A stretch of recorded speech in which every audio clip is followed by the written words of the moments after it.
Okay, I think we're going to turn it over now. So we are going to start with Mitchell right now with Cerner, and the rest of us will silently watch, and we'll be back after that.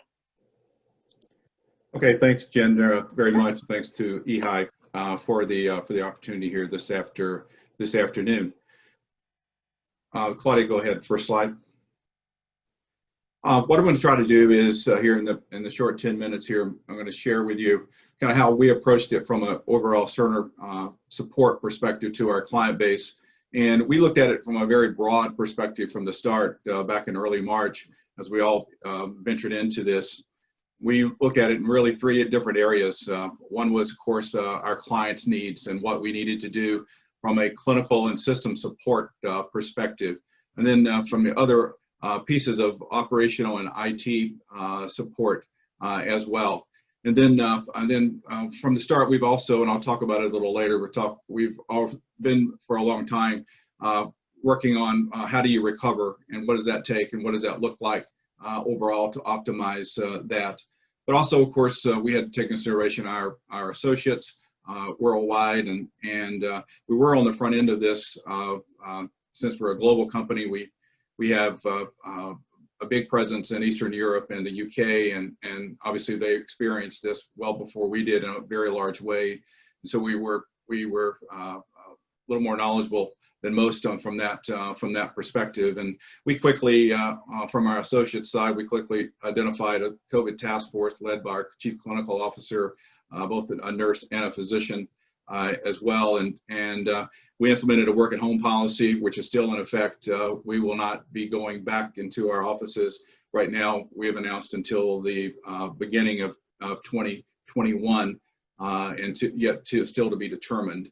And so all of those things were considered, and we've also stopped everything except for essential client support travel as well. And so that's positioned some challenges for us supporting clients, and we've had to be very creative around that. And I'll talk a little about it. We actually had to figure out a way very quickly in about a 3-week time period to support an enterprise-wide EHR conversion without being on site, and so that was quite featful. And then also we also looked to support our communities that we're based in as well, the providers, the local providers, and we really focused on that also. Claudia, next slide.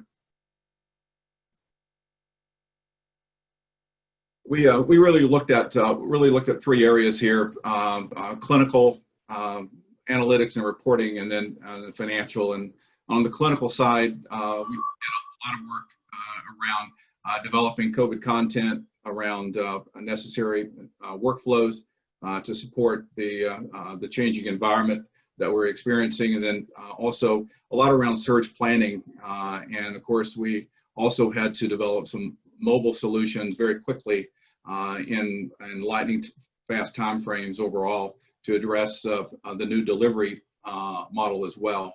And then the analytics on this really began to be a very much of an undertaking, and continued to be a big undertaking to provide the necessary resources that our clients need overall, and to be summarizing all of this and putting it in one place for access continues to be one of our top priorities overall. And then, of course, we all know the financial burden that this has thrown on our clients and our healthcare system as a whole. And so, next slide. What we did was really create a client response center that you see here on the slide today, and it's really focused around these 3 key areas that you see around response, around recovery that I alluded to earlier, and then providing predictive analytics, predictive models that we have seen in other areas to be successful. And then one of the most important things, obviously, is providing resources to our clients in many different fashions. And then one thing that we found to be extremely helpful was the client collaboration that came out of this horrible event. And And as our clients accessed our resource center, they were always presented with different client stories that pertain to the topic that they were searching for and researching on. And you see three of those. You see those three of those here, but that was a constant theme throughout our entire delivery overall. And then if when you were eager for additional information, you also could drill down onto more more in depth on the topics that you had interest in as a whole. And so this was really the central point of contact and where everybody was starting at basically to access information. And next slide, Claudia. Starting with the client, some of the things that we were doing here, and I just took a sampling of a few items of some of the objectives we were tasked with overall. One was around IT and clinical staffing shortages. That came pretty quickly overall, and whether it was on the IT side or whether it was on the clinical staffing side, we were providing support sometimes virtually, other times in person around that, and that proved to be extremely successful and helpful to our clients that utilize that. I mentioned addressing the mobile solutions earlier, and the workflows necessary and the content necessary to be delivered in that vehicle overall. It was a big challenge. Everybody has mobile solutions, but most of the mobile solutions that's out there aren't similar to what is being used inside the four walls of a acute care facility or so. And so we had to address that very quickly, and in a lot of cases took development time that usually takes months and months to a couple of weeks or so to deliver some key basic solutions on a mobile platform. I mentioned the financial burden and support. Each one of these circumstances were very different, of course. We've worked with our clients around the best way to provide a win-win for both of our organizations, and that has proved very beneficial. We also have provided a lot of advice and a lot of best practice and protocol around an operations command center. We operate several of those around the world, and we provided that as a resource as well, which was highly utilized no matter the size of the organization. And then patient and consumer outreach also began to peak as well, something that quite a few folks had just dabbled in. And the need to support that also came in a very strong way. And then workforce management and efficiency and productivity around throughput and all the way from intake to discharge from a productivity and efficiency standpoint was also a resource that we provided, and content and advice around that from a best practice perspective. Claudia, next slide.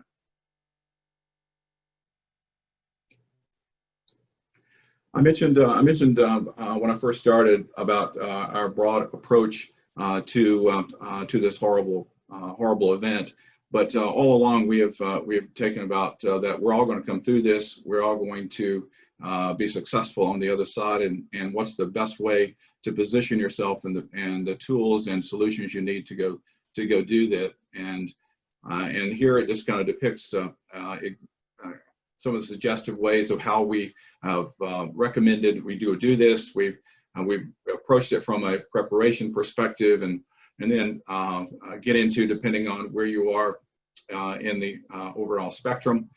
We've outlined a restart plan as well, and then of course optimization suggestions. I mean, everything from a system, as in the organization itself, not just the solutions, but how to be more productive, how to improve your overall financial health with this. And so that, whether it's utilizing a potential of stimulus dollars, that we provided a great deal of consulting and support around there from a regulatory perspective, and then also from an analytics and operational area of giving support and help to our clients there as well.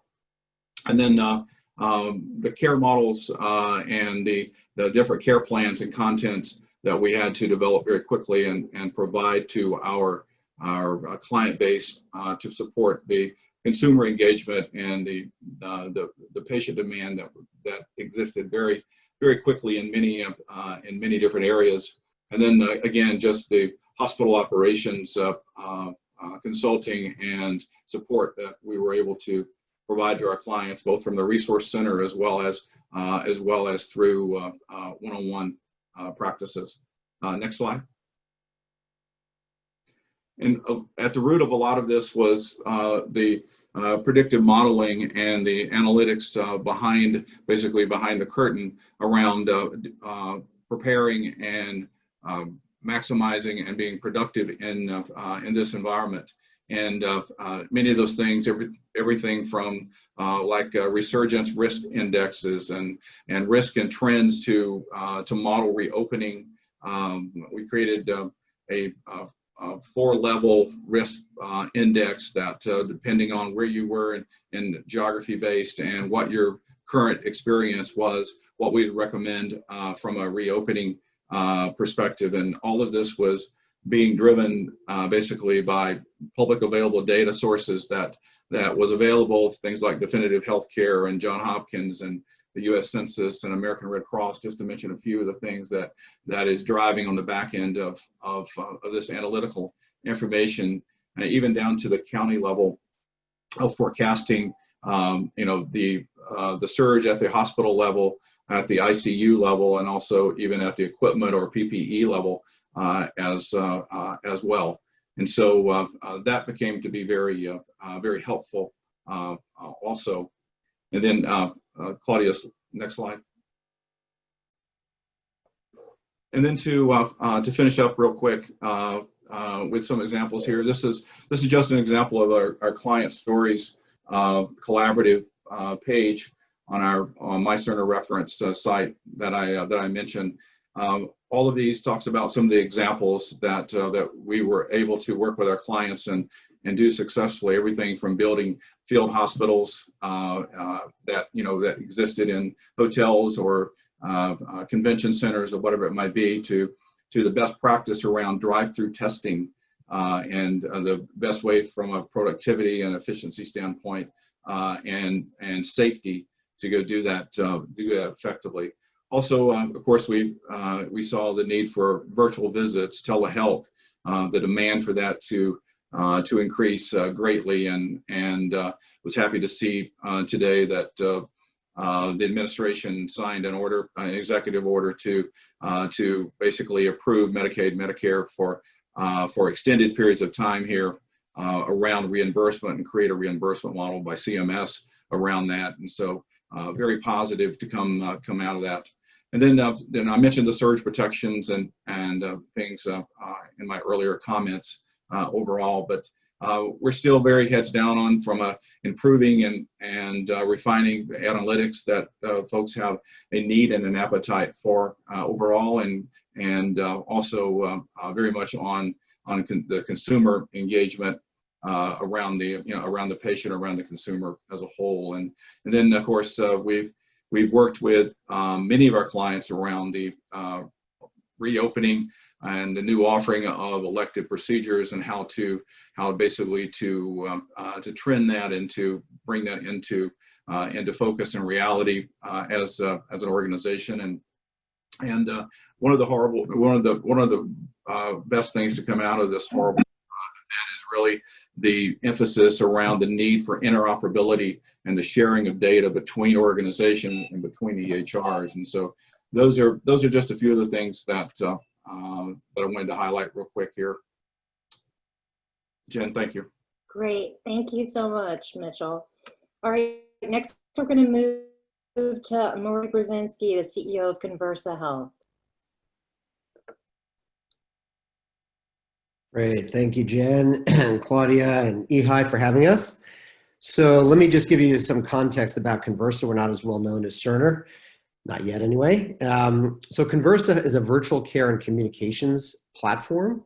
We automate communication and care delivery between care teams and patients. So we deliver personalized automated conversations that augment the care that patients are getting from their health systems. And we have a library of programs that address patient journeys from post-acute situations to chronic care management, procedure, pre and post surgical, cancer, mom and baby, and really anything that a population would need. So that's the platform that we have. If you go to the next slide, just give you a sense of how it works and then how we addressed COVID. So the way our platform works is we integrated a health system with the patient record. So we'd integrate with an EMR. The technology that we have in the platform automatically pulls out all the relevant endpoints from the patient record and creates a profile for each patient.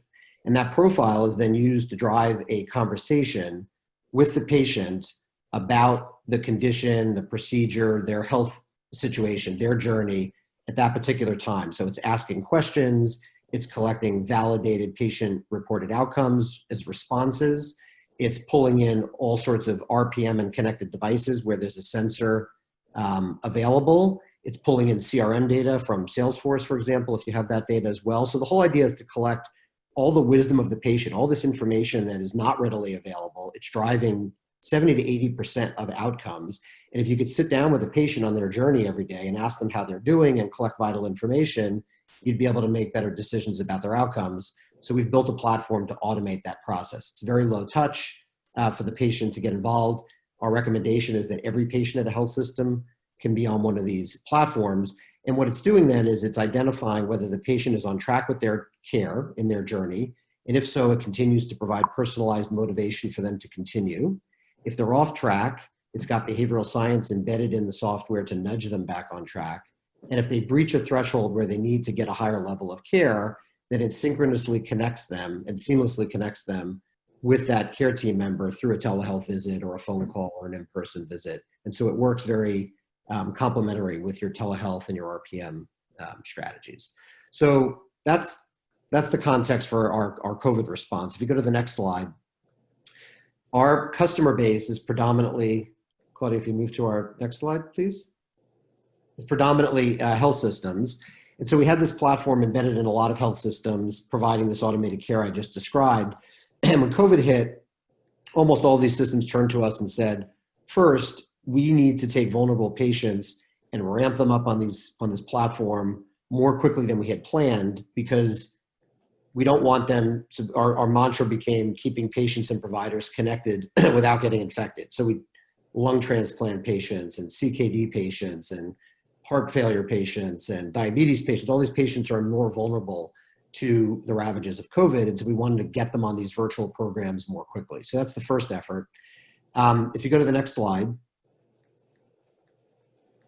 we looked at COVID, and it's obviously easier to do this in retrospect, but we're kind of going through phases. And so when peak COVID hit, we got patients ramped up on these programs more quickly.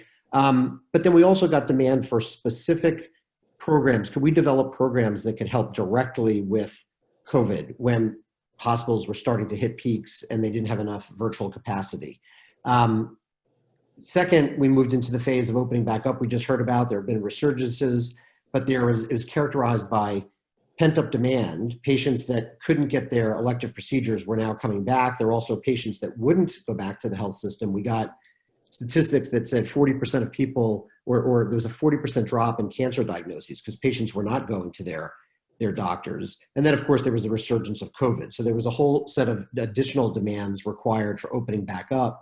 And then as thinking forward into the new normal, what are those new demands going to be? So if you jump to the next slide, the next slide sort of shows how we responded. So the first thing we developed on the COVID front was a screener and triage tool. And our idea there was, let's provide some virtual capabilities to increase health system capacity. Let's screen out the worried well that are clogging the system, and let's identify those patients that likely have the virus and get them to the local resources the health system wants them to go to. So EDs that were designated for COVID back in March and April, getting them to testing facilities in parking lots, getting them to the telehealth visits that you just heard about from Cerner. So that was the first product. We got that out to health systems around the country. And then we got demand, especially in New York. Could we deliver lab results because their call centers were overwhelmed? Could we deliver them with instructions in an empathetic way? And so we developed our AI programs. The interface of this is an AI interface, a chat, a virtual health assistant. And so it's delivering lab results and providing guidance for patients to stay safe and healthy post their test. We then got a lot of demand for keeping patients educated and continuing to check their symptoms and exposure when they were in quarantine, whether they tested positive or whether they were awaiting results or whether they had exposure risk. And so we developed a quarantine check program, again, that was automating education and guidance. And then very early on in March, UCSF Health, one of our large partners, turned to us. The San Francisco Department of Health mandated that everybody coming into a health facility needed to be screened for COVID. That screams a little bit more sophisticated requirement because you could be screened and okay to come to work, but not okay to work with immunocompromised patients, or come to work in full hazmat. And if you're not going to work, then go through your occupational health guidance and further guidance as to what to do. And so we developed a pretty sophisticated health check. It was tied to a security access management system that allowed people to get badges that they could show at their facility in order to get into work. And we rolled that out in San Francisco with UCSF, and then that got rolled out across the country to a lot of major health systems. And then we started to hear from the community. We started to hear from non-healthcare employers. We started to hear from universities, K through 12 schools. And so we built programs to screen for those that fit into the workflow of those organizations, and they're delivered on behalf of our health system customers. So our health system customers are providing health and wellness through us, and now they're providing daily COVID screens to their community, to their employers in their community and schools in their community. And now that we're moving to the next phase of opening back up and elective procedures need to be done safely, we've now rolled out programs that screen patients to come in for their procedures. And those programs can be integrated seamlessly into the virtual programs that those patients are on, our colonoscopy programs, our hip and knee replacement programs, et cetera. And then we also have visitor screening. So if you're a visitor visiting a hospital to see a patient or a loved one, you now go through a protocol that includes a screener that gives you a badge that you need to show at the hospital to get in the door. So we did this extremely quickly. This was done in concert with our health system partners. The reason it worked so well is we had a platform that was already designed for these automated communication and care delivery, combined with the fact that we had very close relationships with major health systems in hotspots that knew their needs very, very specifically and could articulate them to us, so we could build these programs literally within a week. If you go to the next slide, I'll just give you a flavor. I was going to do a live demo, but given the time, I won't do that. But I encourage you to go. You can go to a number of, we've got dozens of health sites, health systems using these programs. But if you go to Prisma Health, for example, and click on Symptom Checker Now Available, it'll walk you through, put in a South Carolina zip code, it'll walk you through the screener triage so you can get a flavor for how that works. If you go to the next slide, and see what we did with our employee health check. So you can see on the left-hand side what it looks like. Again, it's a structured, very engaging digital conversation. It was actually the first employer screener tool out there. It was done, as I mentioned, with UCSF because of the San Francisco Health Department mandate, which was the first in the country. We developed it and launched it within 7 days with UCSF. It's featured in JAMA, the journal, so you can kind of see what the results look like. And on the right-hand side, it gives you a sense of what the badges that are sent to the phone as part of the security system looks like. If you jump to the next slide, this is just a little more detail what I was sharing before. So once we put the employee or the daily health check in place, then there's an opportunity to, if somebody is screened and has, there's concerns and they're going to self-quarantine, then we go into the quarantine program. If they're getting further testing, the lab results can then be delivered. All this then can be integrated together and used by a health system to bring out to their community organizations like schools and employers. And I'll end on the last slide. Moving into the next phase, in addition to visitor and patient screeners, There's a huge demand now for mental health, which we think is going to be the next epidemic, unfortunately, a derivative epidemic of COVID. So obviously we already had a big mental health problem, but there's been so much stress brought on by COVID, in particular for frontline workers, a lot of stress, anxiety, PTSD. So again, we turned to UCSF and we created a program together called COPE. It's a mental health program, first of one that we are aware of, that's designed very specifically for COVID. It was rolled out to healthcare workers first, and now we're working on a version that'll be rolled out to the general community. So I'm going to pause there. I'm super excited to be part of the panel. Look forward to the conversation. Thank you. Great, thank you so much. All right, we're going to move on to Dr. John Moore with Fitbit. Well, awesome work, Mitchell and Murray. Really exciting to hear about all that progress, and thanks to EHI for having us from Fitbit on the panel. So my name's John. I'm the medical director at Fitbit, and when COVID-19 hit, Fitbit's mission had always been to help everyone in the world live a healthier life and to be healthier. And when COVID-19 hit, well, that pushed that mission forward to even greater extent. And one of the first things we did is take a look at some of our data to see what was going on, what kind of behaviors were different, and to obviously listen to our user base and what they had to say to us about how we could help them. What we found out pretty quickly was that people were getting fewer steps, which is understandable because folks were sheltering in place and not able to get out and get to the gym, etc. But what we found that was very interesting was that people were actually getting more of what we call active minutes, meaning that their heart rate was getting up, they were getting exercise. And this was within our user base. So what we were seeing was, despite COVID, despite the restrictions on people, despite the restrictions in their mobility, they were leveraging our tools to find ways to stay active and healthy throughout this. The other thing that we found is that people in our user base were also getting more sleep. So that despite the stress, despite all that was going on. And so that led us to say, well, what can we do to double down on that to help our user base? But what can we do for everyone else out there too that isn't a Fitbit user so that we can make a difference? So if you can go to the next slide, Claudia. We had just released a product called Premium, which is a software product that sits in the Fitbit app, and it helps people to be more active, to improve their nutrition, to improve the quality and the duration of their sleep, and to help to be more mindful and to manage stress. And so it was timely that we had already had this out before COVID hit. Our user base was getting help on all of those foundational dimensions, and we leaned in even more heavily to make sure that people had a lot more at-home workouts, recipes and nutrition support to react to a time in which their traditional routine was off kilter, additional mindfulness exercises to help people with meditation, with managing mindfulness about eating, with improving their stress management, improving the quality of their sleep. So all of these different mind and body exercises to help people get a whole person approach. And a lot of that was on your own.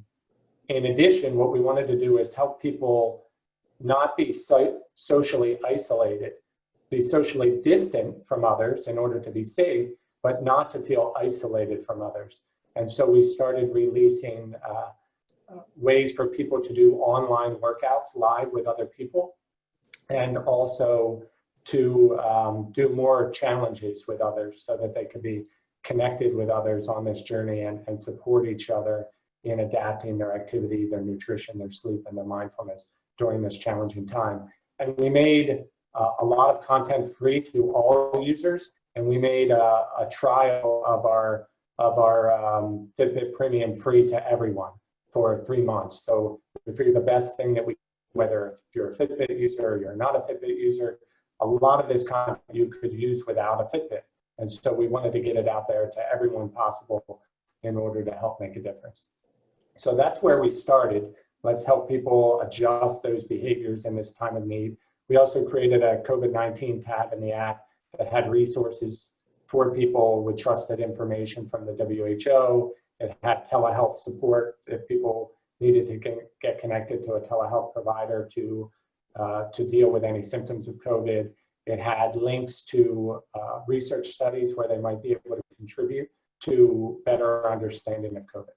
And so if you move to the next slide, that transitioned us into this research effort. So the first part, we were helping people be more active, adapt their nutrition, but we thought, well, isn't there also a way to use our data to potentially find early warning signs of COVID? As many of you know, there's still some debate, but it seems like the data is fairly strong that there's a lot of transmissibility of COVID when people are pre-symptomatic or asymptomatic. So they may develop symptoms further down the road, but right now they don't have symptoms and they're contagious. And the problem with PCR testing during that time is that the sensitivity is very low. Day one of infection of COVID, PCR testing sensitivity is close to 0%, meaning that before symptoms arrive, right when you get infected, COVID, the PCR testing is likely to not show your infection almost 100% of the time. So what can we do to try to look at that pre-symptomatic period and try to help find early warning signs so we can help control this pandemic, give people early warning so that they can get help early, be prepared, and they can isolate themselves from others. So fortunately, we had been doing research with Scripps in San Diego in the past, and we had done that research with them around early flu detection, which has a lot of parallels to COVID. And in fact, a lot of that research was positioned as flu-like illness research, knowing that there are lots of other flu-like illnesses for which it would be beneficial to do early detection. And so they had already published a great study in the Lancet showing that they were able to detect hotspots of flu earlier by leveraging Fitbit data. And they launched a study called Detect that is designed to do the same kind of work, but do it with COVID, and not just do it on hotspots, but try to identify people on an individual level. In parallel, Stanford University launched a COVID-19 wearable study with a similar intent, and Fitbit also launched a study collecting data from our user base. And together we formed a consortium in order to share ideas, share best practices, and further push this research forward so that we could benefit the community. And if you go to the next slide, here is an example. These graphs are from one user. We have over 100,000 users of Fitbit that have enrolled in this study. So they consented to contribute their data to the greater good, to this science, and to contribute their symptoms, their COVID-19 test results, etc., so that we might develop algorithms to help others. And this is anonymized data from one single user, showing this vertical white line in each of the graphs is when that user develops symptoms. What you can see for each of these variables is if you go 1, 2, 3, 4 days ahead of time before they develop symptoms, this person's breathing rate started to go up, their resting heart rate started to go up, their heart rate variability, a measure of the beat-to-beat variability of your heart, which is reflective of the overall health of your cardiovascular and your autonomic nervous system, started to go down in all of these individuals. So very encouraging signs that by looking at a variety of biometric measures in people on a continuous basis, that there are signs that could provide advanced warning of COVID. And so this is just one example, but it's a sign of early encouraging results that there is signal, especially when you're not just looking at one variable, but you're looking at a variety of variables from that person's health, helps to improve the sensitivity and specificity of detecting this. So we're continuing to lean into this research and collaborate with Scripps and Stanford in order to advance the science of this so that potentially it can have benefit to the world in giving advance notice. And then the next slide, please. So the first two things I talked about were how can we help people with more support around their activity, their nutrition, their sleep, their mindfulness, and then how can we start to do early research about early detection of COVID so that we might provide advance notice that could be helpful for controlling the spread of the disease and helping to keep people safe. From there, we've created a package for our employer customers. Many folks don't know, but Fitbit has about 1,700 enterprise customers. We're not just a consumer business, and we work with over 100 health plans across the United States. And we work globally with populations as well. And so what we did was package up a lot of different tools to support populations in the time of COVID. So it's not just about getting back to work, because for many folks, going back to work won't be until 2021. It's about dealing with the realities of being at home, working in a different environment, changes in stress, changes in sleep, changes in eating habits. And so we make available this modular approach that provides our devices to track data to help activate people in their health. Fitbit Premium, which is the software offering that I told you about, that provides additional mindfulness exercises, exercise videos, what are called guided programs that step people day to day through different behavior change tests. Human health coaching, which we provide directly through through the Fitbit app as well. So you have your own human health coach that helps you to set goals, give you motivation, overcome barriers. And then we have this daily check-in experience for employers. So for those that are going back to work, each day, not only do we help screen for any symptoms, any positive tests, any exposures, but also provide users with visibility of those pieces of data that I showed you, their breathing rate, their heart rate variability, their resting heart rate, so that they might see early signs in their data. And also a whole suite of emotional support and well-being webcasts and podcasts. As mentioned earlier, this COVID epidemic is not just about COVID. It's about everything that changes in your life and all of the stressors and all of the changes in your health behaviors. So basically, we package this all up in a modular offering to try to help employers and health plans to provide services out to the population of folks that aren't our consumers of Fitbit, but can get it out to populations in need. So that summarizes a lot of the work that we've been doing here at Fitbit, and I look forward to being part of the panel discussion and fielding any questions that you have. Great, thanks, John. All right, and finally, we'll move to Howard Rosen. Howard. Hi, Jen. Thank you very much, Jen and Claudia and John Murray Mitchell. Thank you for your presentations. It's amazing what's going on. It's fascinating. So what I want to talk about a bit is really about the evolution of a program. In this case, it's the COVID-19 self-isolation management program that we built.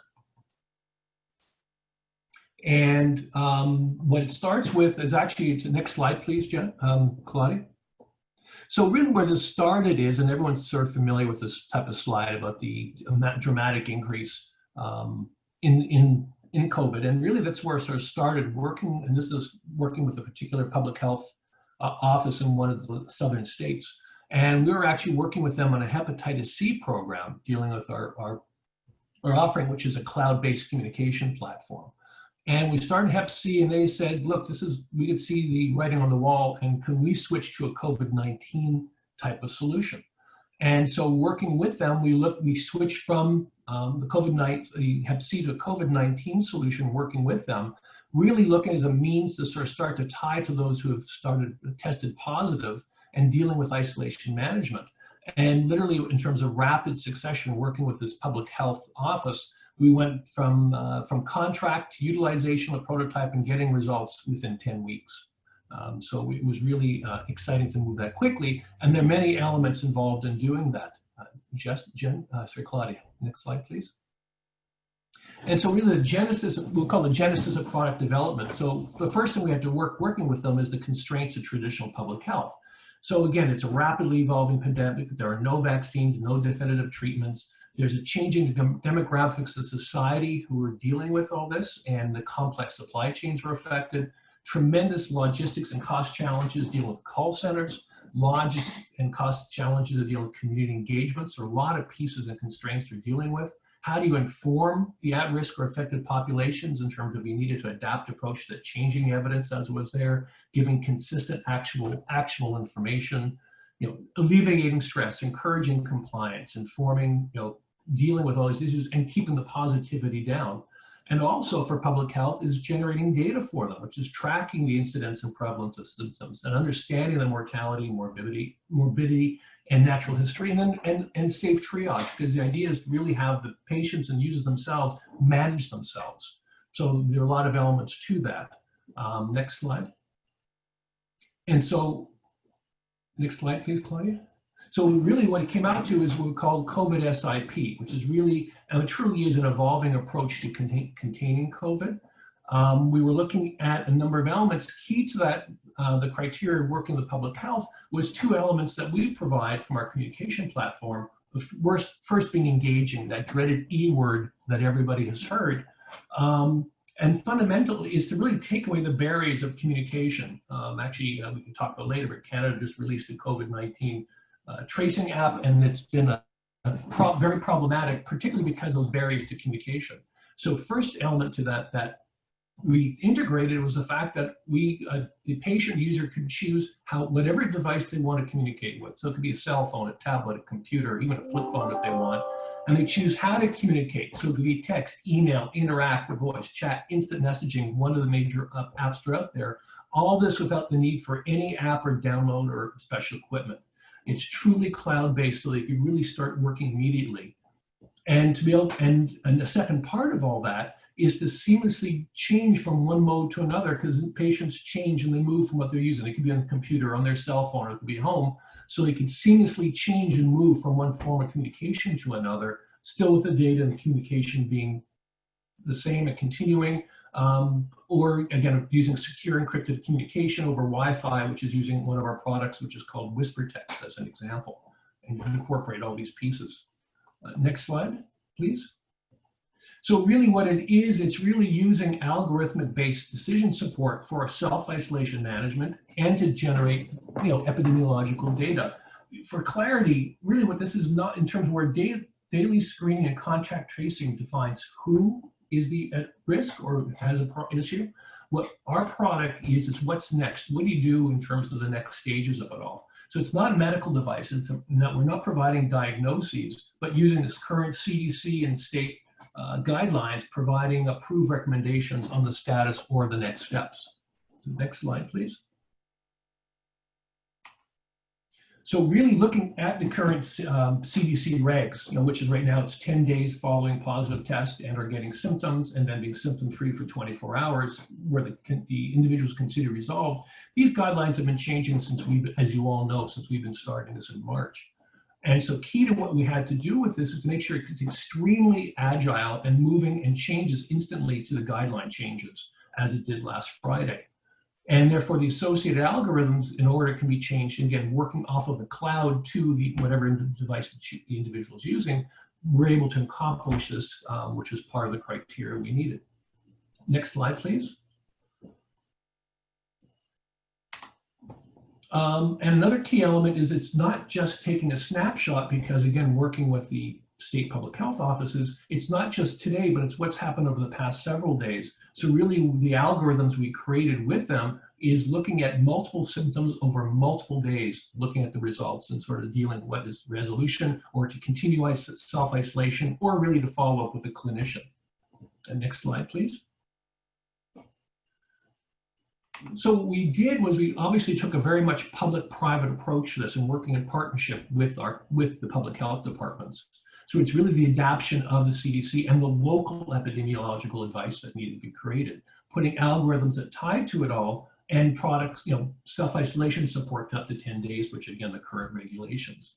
But also is be able to have the daily transfer of the data and the information that's going to the health system so they can again have a population-wide understanding of how the population is doing to be able to use predictive modeling as to where the hotspots are going to be, and to be prepared in advance to the extent possible. But on the information on our side, what was required is really a robust and mature platform that can go to scale. Apologies on the phone. A key, of course, and I can see some of the questions that come up, is really making sure the privacy and security requirements are met without a COVID-19 waiver. The idea being we wanted to be in place so when the waivers were relaxed, to the extent that they may be, or enhanced, we were prepared. So really we put it for dealing with the cyber security requirements at levels that they were before COVID-19, accessible by multiple devices, rapid agile development, and understanding, tying into it all, the understanding of the underlying health issues, engagement and re-engineering clinical workflows, again, with the clients themselves. Next slide, please.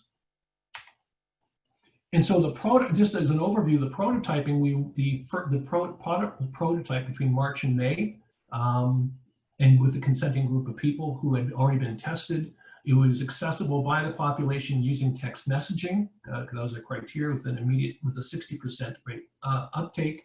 On the first day, which is initial enrollment and surveys, they were completed by 81% of users, and program completion by 75% of users who received up to 10 days of self-management support. If for those who reported symptoms that suggested the need that had more urgent issues, based on, again, the criteria provided, they are triaged algorithmically to follow up with 911 or clinical groups. And again, key to this whole the prototyping was a seamless transfer of health data. Next slide, please. So the status of where we are is really, this product has become available as a standalone program or incorporated in very comprehensive contact tracing and care management programs.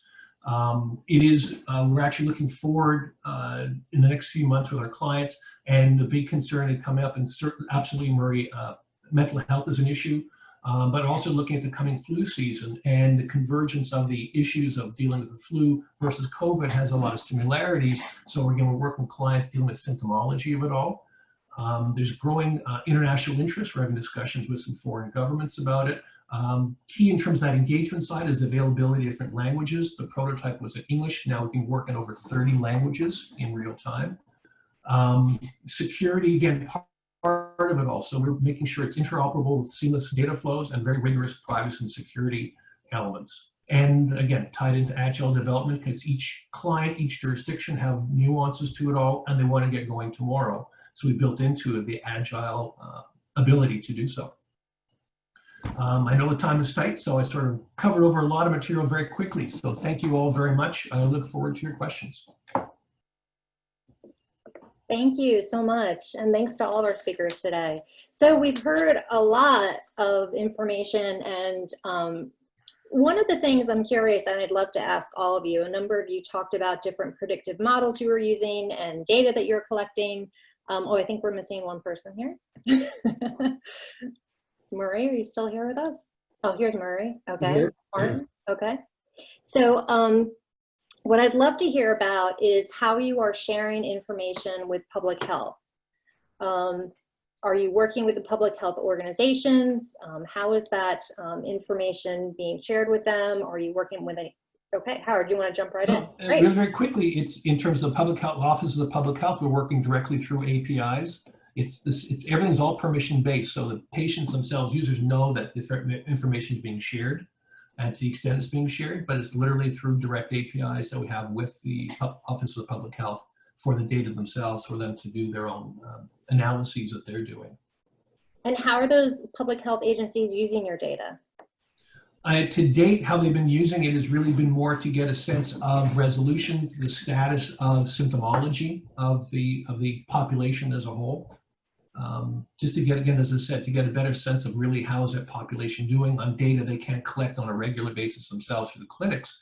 This is where the patients themselves are outreaching into the system through this isolation management to be able to get data they just couldn't get otherwise. Great. And Mitchell, same question to you. I mean, you guys are doing a lot of predictive modeling and have a lot of key data, and I'm assuming that would be incredibly helpful to the public health groups. Are you working closely with them? Do you share data with them? How does that relationship work? From a shareability standpoint, we do have a learning network in place where we've got documents signed by the client to share that data. So far, that's not on a very large scale. That's increasing, but not at the scale that we want it to be yet. So that's going to continue here over the remainder of this year. Great. And John, I mean, same question to you. I mean, I love your project with Scripps and Stanford. Really exciting stuff around the predictive mountain. Do you believe that the public health agencies will be able to use that at some point, or is it just kind of in the beginning stages? Yeah, it's at the early stages now, but I think in the future, there's definitely possibilities there to interact with public health authorities and try to provide additional support. Yeah, I mean, that would certainly be exciting if you could predict that. The other thing I think everybody's really anxious about is getting back to school. So I'm going to ask each of you how your solutions and strategies might be able to assist in that process as well. Murray, you want to kick it off? Sure, that's a great question. We're already doing that. So as I mentioned, we working with our health system partners, we went with them and sort of said, in addition to patients, what are you being asked to do in your community? And so they're getting inbound, calls from any employer who's trying to open back up, sort of what's the protocol for, workforce and workplace safety. They're turning to their health system, and same with schools, university, and K through 12. So we've developed programs. We have a number of universities that are up and running. We're currently working on a number of K through 12, and it works very similar to the way I described very quickly our daily health check for employers. So you take a screen, it's looking at symptoms, it's looking at exposure risk. We work very closely with the CDC. We work with all the COVID command centers of all of our health systems, most closely with UCSF. And so we're operationalizing those things for that particular population. And then they go through, and if there's an issue that requires them to be screened out or stay home from school, then it provides additional guidance. So at a university, it goes through student health, and it's integrated through the whole student health system. If it's a K through 12, a lot of them have different ways they're opening up, so they're hybrid. So all the kids are taking it, whether they're home or not. So then when they do come in, they have the clearance. They have to walk in with clearance. And then this works standalone. It works with devices. We've got a partnership with a company called BioIntelligence that allows us to do very, very sensitive bio readings as well. Love to talk to Fitbit as well. So we can incorporate all of the device related things to make it more sensitive to symptoms that you might not otherwise be able to pick up on your own. Yeah. Exposure risk, the way we work with contact tracing is kind of the reverse. We take input from contact tracing. So if you have been notified by a contact tracer, then you use that input as part of your exposure risk. So that becomes more accurate on the screen.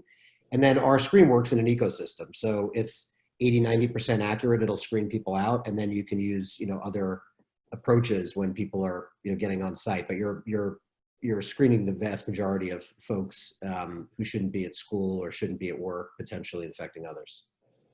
One of the things I often hear from parents of students in college and universities and all folks, just with employers as well, is this really relies upon a sense of honesty amongst people responding. And I just am curious on your thoughts on that. Howard, do you want to? It's interesting because I am actually dealing with it later this week, where I'm taking my daughter to William and Mary, and it's been interesting how they've been going through the program and the process. And the student, well, again, it's generational. I have a perspective on it, but my daughter, who's 23, and her friends have a very different perspective, and they're actually pretty militant and sort of going, look, we think we got this managed, we got this, with all the tools that are out there. So they definitely want the tools that we're all providing, and a lot of solutions that you're hearing here. But they sort of feel, no, we can take care of ourselves, and want to be able to take care of ourselves without this very paternalistic system. But the school, again, an N of one, working very hard and working with the students. They've got testing the second they get down there, and it's testing very often, but they're creating a bubble. In this case, in terms of university, it's a bubble of this cohort for the next 15 weeks, where they cannot travel, they're not going away, there's no break, it's straight from classes to exams, and then you're out of there. Yeah, like the NBA bubble.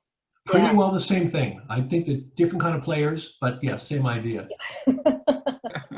Well, I have a son who's in baseball, and we get this link every time there's a game or a practice that, has to be filled out by the parent. And I always, just kind of think in the back of my mind, I hope that everyone's being as honest as they need to be. But I think that that's certainly, something you wonder about as a parent.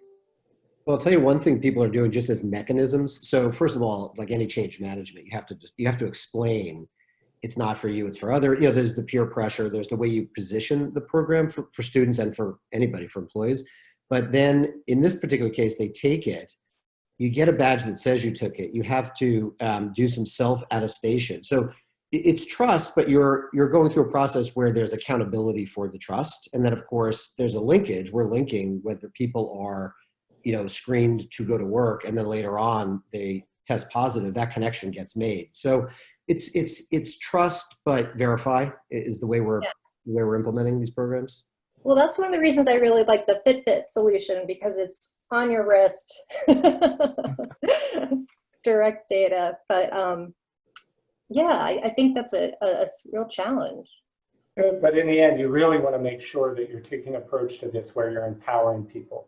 You're empowering them to take control of their health, to do the right thing for others, because that's the approach that people want to be a part of, right? They don't want to feel controlled or kept in a box. People want to be empowered to do the right thing and to keep themselves healthy and keep the others healthy. So I think, we hear that through all of the solutions here, that the right mindset is there. And to Murray's point, a lot of folks are taking modular approaches to this, that even though they might do the virtual check-in, they might still do a temperature check face-to-face, right? But because they did the virtual check-in, they save a lot of people from traveling all the way to work who might otherwise have to go all the way back and take that risk of getting on public transit and everything.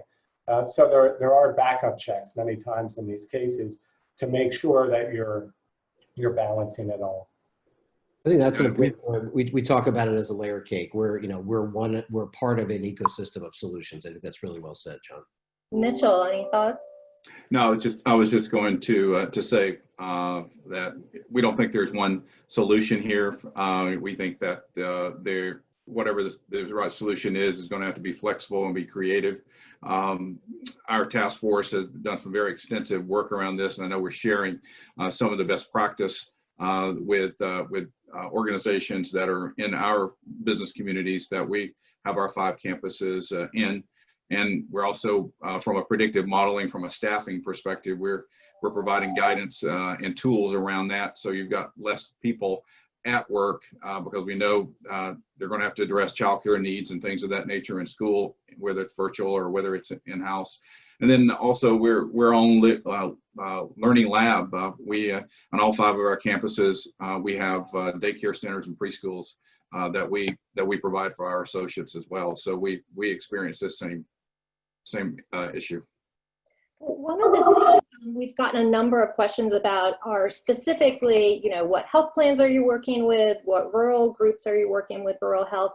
So what I'd like to do, because we've kind of run out of time here, is ask each of you, we will send out to everybody on the call today, if the presenters today are willing to share some of the specific examples or links of organizations that you're working with. Murray, Howard, John, Mitchell.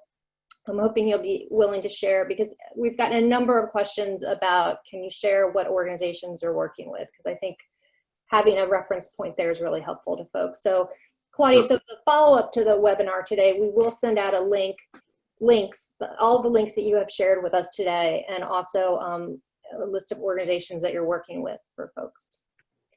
As well as the contact information, because everybody on the webinar today was willing to share their contact information. So we're going to send that out to everyone today. Unfortunately, our time has come to an end today, but I do want to thank everybody again for joining us. Howard, John, Murray, Mitchell, what a fabulous crew we had here today. Thank you all. And thanks for everything you're doing in this really amazing, difficult time, I think. So appreciate it. Everyone's efforts are really